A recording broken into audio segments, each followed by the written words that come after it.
ഇന്ന് നമ്മൾ അൺബോക്സ് ചെയ്യാൻ പോകുന്നത് ഗ്രാക്കോയുടെ ഒരു ഹൈ ചെയർ ആണ്. ഇത് ഏകദേശം 6 മാസമായി പിള്ളേർക്ക് തൊട്ടിട്ട് മാക്സിമം 15 കിലോ വരെ ഇത് സപ്പോർട്ട് ചെയ്യുന്നതാണ്. പിന്നെ ഈ ഒരു ചെയറിന്റെ പ്രത്യേകതകൾ എന്ന് പറയുന്നത് ഈ ട്രേ നമുക്ക് റിമൂവ് ചെയ്യാം, അതുപോലെ 3 പൊസിഷനിൽ നമുക്ക് ഈ ട്രേ അഡ്ജസ്റ്റ് ചെയ്യാം എന്നാണ് പറയുന്നത്. അതുപോലെ തന്നെ ഈ ഫുഡ് റെസ്റ്റ് ഇതുണ്ടോ 2 പൊസിഷനിൽ അഡ്ജസ്റ്റ് ചെയ്യാം എന്നാണ് ഇവർ പറയുന്നത്. അതുപോലെ തന്നെ നമുക്കിത് ഫോൾഡ് ചെയ്തിട്ട് ഈ ഒരു പൊസിഷൻ നമുക്കിത് ഫോൾഡ് ചെയ്യാം, എന്നിട്ട് നമുക്കിത് സ്റ്റോർ ചെയ്ത് വെക്കാൻ വേണ്ടി പറ്റും. അപ്പോൾ നമുക്കത് തുറന്നു നോക്കാം. നമ്മുടെ ഫുഡ് റെസ്റ്റാണ് ഇത്, നമ്മുടെ ഫുഡ് ട്രേ. ഇനി നമ്മുടെ ബാക്കി ചെയറിൻ്റെ ബാക്കി പാർട്സുകളാണിത്, ലെഗ്സും ബാക്കി പാർട്സുമാണ്. ഇതാണ് നമ്മുടെ അസംബ്ലിയുള്ള മാനുവൽ. നമുക്ക് ഇതനുസരിച്ച് നമുക്കൊന്ന് അസംബ്ലി ചെയ്യാം. ഇതാണ് നമ്മുടെ ഏറ്റവും താഴത്തെ സീറ്റിൻ്റെ ഒരു ഭാഗം വരുന്നത്. നമുക്ക് ഇങ്ങനെ ഇതായിട്ട് എക്സ്റ്റെൻഡ് ചെയ്യുന്ന 2 ലെഗ് പീസ് നമുക്ക് വന്നിട്ടുണ്ട്. നമ്മൾ ഇങ്ങനെ എടുക്കുക, അവിടെ ചെറിയൊരു ലോക്കുണ്ട്, അത് പ്രസ് ചെയ്ത് പിടിക്കുക, ഇങ്ങനെ കയറ്റി വെക്കുക. ബാക്കി അതുപോലെ തന്നെ ഇതും കണക്ട് ചെയ്യുക.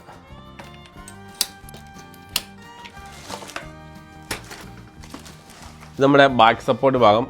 നേരത്തെ തന്നെ സെയിം ലോക്കാണ്, ഇത് പ്രസ് ചെയ്യുക. ഇങ്ങനെ ഇതൊരു ഹോളുണ്ട്, നമ്മളിതിങ്ങനെ വെക്കുക. ഇത് നമ്മളിത് ഈ ഒരു പൊസിഷൻ വെക്കുക. ഇനിയിപ്പോൾ നമുക്ക് സീറ്റ് വെക്കാം. നമ്മൾ സീറ്റ് വെച്ച് കഴിഞ്ഞിട്ടുണ്ട്, ഇതിൻ്റെ എല്ലാം ജസ്റ്റ് ഇങ്ങനെ മടക്കി നമ്മളിങ്ങനെ പ്രസ് ചെയ്യുന്ന ലോക്കുകളാണ് കേട്ടോ. നമുക്കങ്ങനെ ഇത് കണക്ട് ചെയ്താൽ മതി. അപ്പോൾ നമുക്കിത് ജസ്റ്റ് വെക്കാം ഇങ്ങനെ.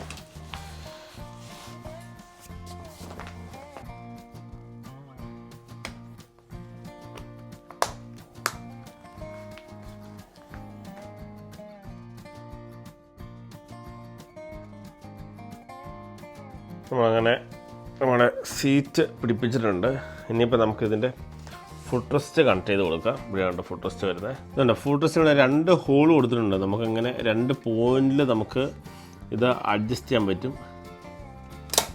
നമ്മളങ്ങനെ സീറ്റ് ഫുള്ള് കണക്ട് ചെയ്തിട്ടുണ്ട്. ഇവിടെ നമ്മൾ ഇതുണ്ട്, പിള്ളേർ താഴോട്ട് പോരാതിരിക്കാനുള്ള സപ്പോർട്ടാണ് കേട്ടോ. ഇത് നമ്മൾ കണക്ട് ചെയ്തിട്ടുണ്ട്.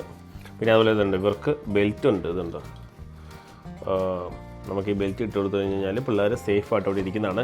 അപ്പോൾ ഇനി നമുക്കിനി കണക്ട് ചെയ്യാനുള്ളത് ഫുഡ് ട്രേ ആണ്. നമുക്ക് അതോടെ ഒന്ന് കണക്ട് ചെയ്യാം. നമുക്ക് ട്രേ കണക്ട് ചെയ്യാൻ വേണ്ടതുണ്ട്. ഇവിടെ 2 ക്ലിപ്പ് പോലെയാണ്, ഇതിങ്ങനെ പ്രസ് ചെയ്ത് പിടിക്കുക. അതുപോലെ നമുക്ക് ഇതുണ്ട്, ഇവിടെ 2 ഗ്രൂവ് ആണ്. ഇവിടെ 2 ഗ്രൂവ് ഉണ്ട്, ഇവിടെ 2 ഗ്രൂവ് ഉണ്ട്. ഇതുണ്ട്, ഇവിടെ ഇങ്ങനെ പ്രൊജക്റ്റ് ചെയ്ത് 2 പോർഷൻ ഉണ്ട്. ഇവിടെ 2 ഉണ്ട്, ഇവിടെ 2 ഉണ്ട്. ഇത് ഈ കറക്റ്റ് ഗ്രൂവ് നമ്മൾ കയറ്റി വിടുക. അതുണ്ട്, ഇതിപ്പം ലോക്കായി. നമുക്കിത് 3 പൊസിഷനിൽ അഡ്ജസ്റ്റ് ചെയ്യാൻ അവർ ഇതുണ്ട്. ഇത് 2, ഇത് 3. 3 പൊസിഷൻ നമുക്ക് അഡ്ജസ്റ്റ് ചെയ്യാം കേട്ടോ. ഇതാണ് ഏറ്റവും മാക്സിമം വരുന്ന പൊസിഷൻ. ഇപ്പോൾ നമ്മുടെ ചെയറിൻ്റെ അസംബ്ലി കഴിഞ്ഞിരിക്കുകയാണ്. ഇനിയിപ്പോൾ നമുക്ക് ഒന്ന് ഡെമോ ഒന്ന് പരീക്ഷ നോക്കാം. ഇപ്പോൾ നമ്മൾ പിള്ളേർ എഴുതി കഴിഞ്ഞാൽ എങ്ങനെയായിരിക്കും. നമുക്ക് ഒന്നെങ്കിൽ ഈ ട്രേയിൽ നമുക്ക് ഫുഡ് കൊടുക്കാം, അതല്ലാന്നുണ്ടെങ്കിൽ നമുക്ക് ഇതുണ്ട് ഇങ്ങനത്തെ പാത്രങ്ങൾ വാങ്ങിക്കാൻ കിട്ടുന്നുണ്ടോ, ഇങ്ങനെ ഈ വാക്കുമുള്ള പാത്രങ്ങൾ. അപ്പോൾ ഇത് നമ്മൾ വെച്ച് കഴിഞ്ഞതുണ്ട്, ഇത് നീങ്ങിപ്പോകത്തില്ല. അപ്പം ഇങ്ങനെയുള്ള പാത്രങ്ങൾ വെച്ചെടുത്ത് കഴിഞ്ഞാൽ പിള്ളേർ ഇത് എടുത്തുകൊണ്ട് പോകത്തില്ല. ഇത് നമുക്ക് വെച്ച് കഴിക്കാതുണ്ടോ. അപ്പോൾ ഇത്രയും നമ്മൾ ഇന്നത്തെ വീഡിയോ. അപ്പോൾ നമുക്ക് അടുത്ത വീഡിയോ കണ്ടുമുട്ടാം. അതുവരെ സ്റ്റേ ട്യൂൺ വിത്ത് ക്ലീൻസ് ടെക്.